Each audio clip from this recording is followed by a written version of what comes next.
Selamat pagi, salam bertemu kembali dengan saya di sini, Mahaitin Sinaga, ya.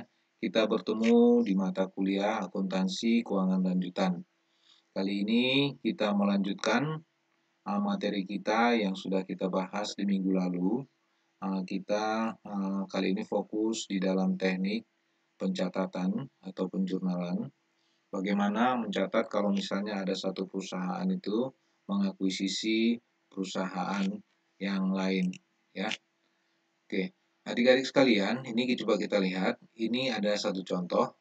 Misalkan PT Alianso membentuk suatu anak perusahaan, ya, namanya PT Binato, dengan menyerahkan aset dan liabilitas kepada PT Binato, ya, untuk membentuk perusahaan baru tadi, ya.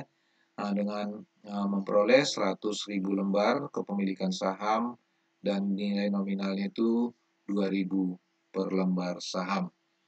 Di sini PT Alianso menyerahkan ada kas, ya, nilainya 70.000, persediaan nilainya 50.000, tanah itu nilainya 75.000, bangunan, ya, nilainya 80.000. Bangunan ini harga perolehannya 100.000, tetapi dia memiliki akumulasi depresiasi sebesar 20, sehingga nilai bukunya adalah 80.000.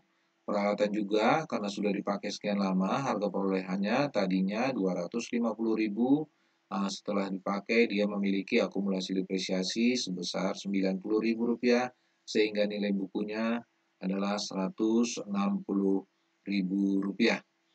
Sehingga total keseluruhan aset yang diserahkan kepada PT Binato itu adalah Rp435.000. Sekarang yang jadi permasalahan sama kita, bagaimana cara pencatatan kita, ya?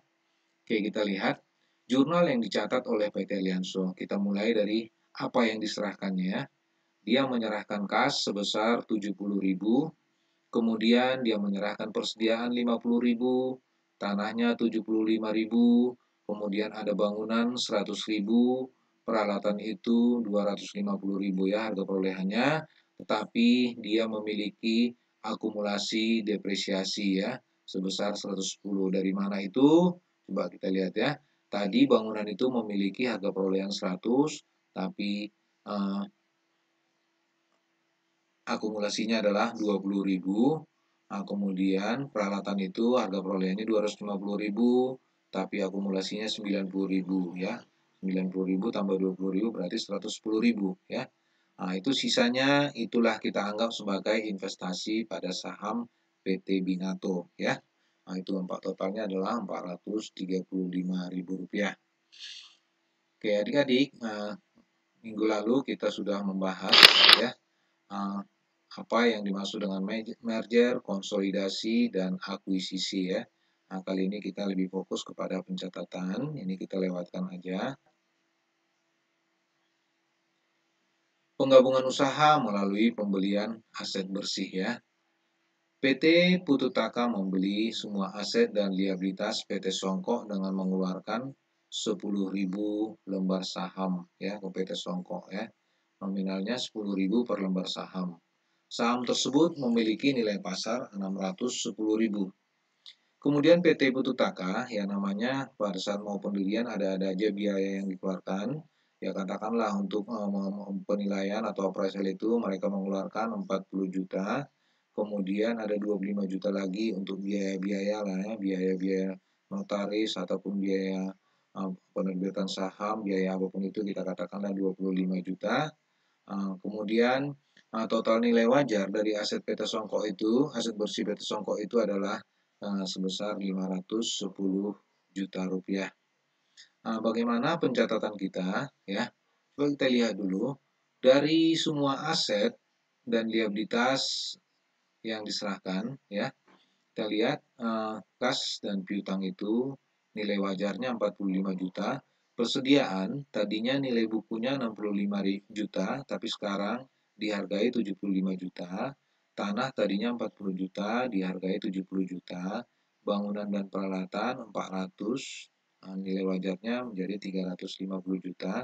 Tapi kalau kita lihat begini, bangunan 400, akumulasinya 150, berarti harusnya nilai bukunya adalah 250 juta, tapi dihargai sebesar 350 juta. Kemudian kita akui ada paten itu kita hargai sebesar 80 juta. Kalau kita lihat total ini nilainya adalah 620 juta. Kemudian dia punya hutang ya, hutang jangka pendeknya tadinya 100, sekarang mungkin ada bunganya, sekarang sudah menjadi 110 juta ya. Kemudian di sini saham dari perusahaan itu adalah 100 dan agio sahamnya ada 50, saldo labanya 150 ya. Nah, kalau ini tadi 620, liabilitas jangka pendeknya 110, berarti nilai wajarnya adalah 510 ya. Nah, total aset dikurang total liabilitas, berarti ini total ekuitas yang kita hargai ya, 510.000 ya. Oke, bagaimana uh, perhitungannya? Coba kita lihat ya. Di sini ada biaya perolehan itu tadi sudah kita hargai 610 juta ya. Kemudian nilai wajar itu tadi kita hargai 510, tapi nilai buku aset bersih itu tadi sendiri adalah 300 ya. Nilai aset bersihnya itu adalah 300. Coba kita lihat ya di sini ya.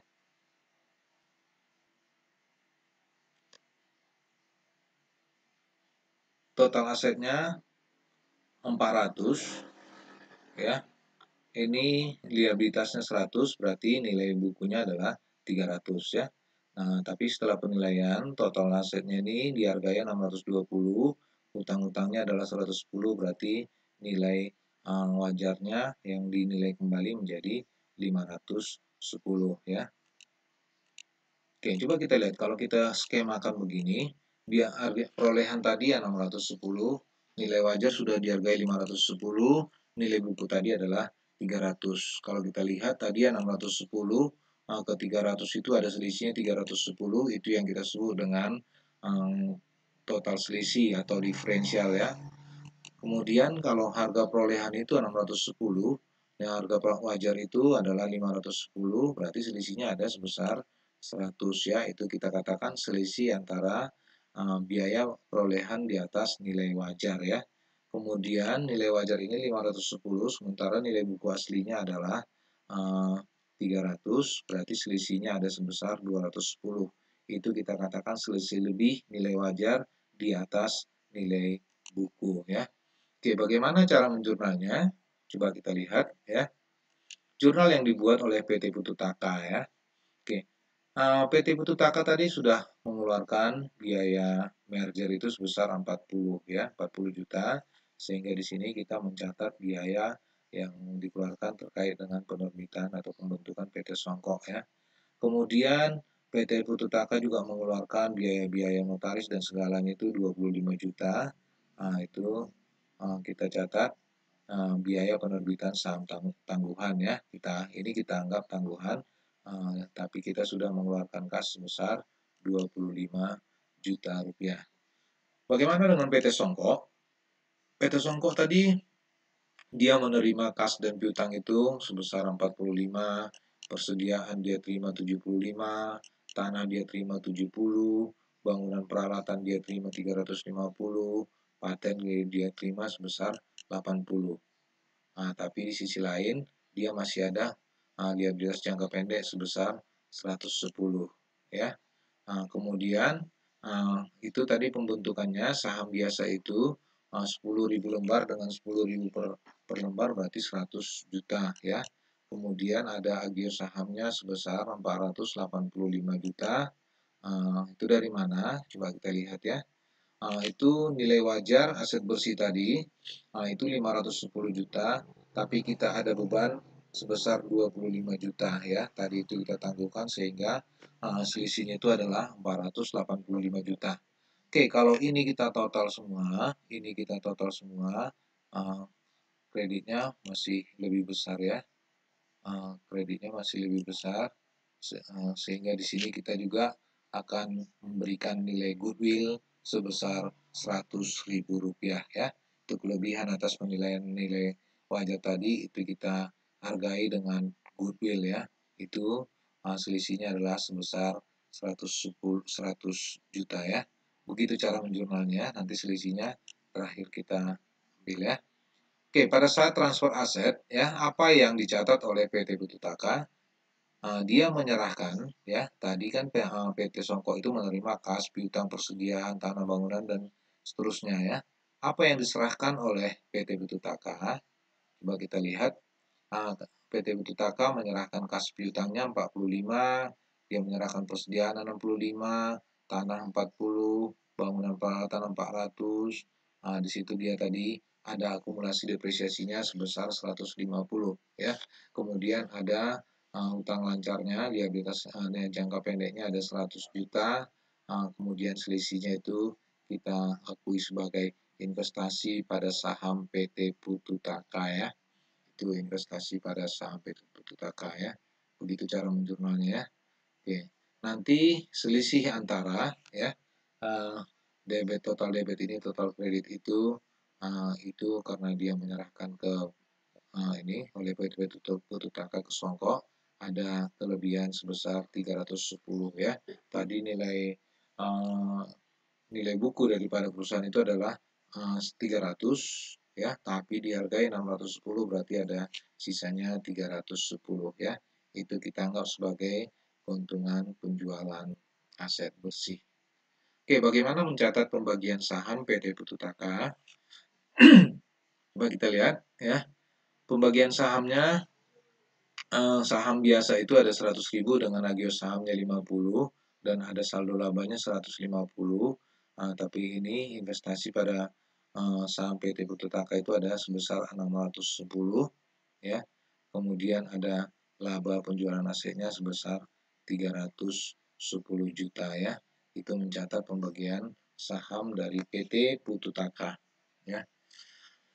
Oke, bagaimana pencatatan kalau misalnya ada penggabungan usaha melalui pembelian saham ya? Kita contohkan, misalkan PT Pututaka menukarkan 10.000 lembar sahamnya dengan total nilai pasar 640 juta ya untuk semua saham PT Songko dalam transaksi pembelian, dan di sini timbul biaya merger 40 juta dan ada biaya pengeluaran saham itu 50 juta yang sebelumnya dicatat dalam akun tangguhannya ditangguhkannya maksudnya. PT Pututaka mencatat jurnal pada saat penerimaan saham PT Songko ya, PT Songko mengeluarkan saham ya. Oke, kita lihat dia mencatat ya. Pertama dia mencatat investasinya sebesar 640 juta ya, begitu ya. 640 juta, tapi dia untuk 10.000 lembar saham dengan harga 10.000 berarti saham biasanya 100 juta ya. Kemudian itu ada tambahan modal di store atau agio sahamnya itu sebesar 475 ya.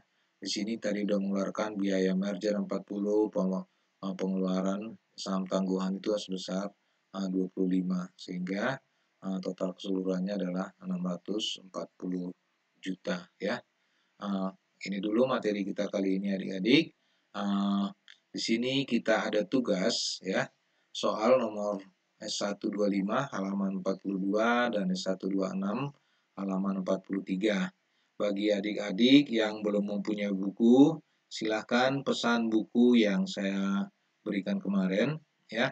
Itu buku itu akan kita pakai dalam 2 semester ya. Ini karena materi kita ini itu ya sedikit lebih rumit dibandingkan materi-materi sebelumnya karena kita di sini banyak menghitung ya. Teknis penghitungannya lebih rincinya itu ada di buku ya. Oleh karenanya saya bukan menyarankan aja ya, mengharuskan kepada adik-adik sekalian harus memiliki buku akuntansi keuangan lanjutan ya. Kita mau pakai itu akuntansi yang sudah diterjemahkan itu dari pengarangnya Becker ya. Silakan adik-adik semua saya minta untuk memiliki buku. Tidak bisa beli buku yang sekarang atau mau fotokopinya, adik-adik itu minta ke kakak kelas ya. Demikian yang bisa saya sampaikan kali ini. Semoga bisa bermanfaat ya. Terima kasih.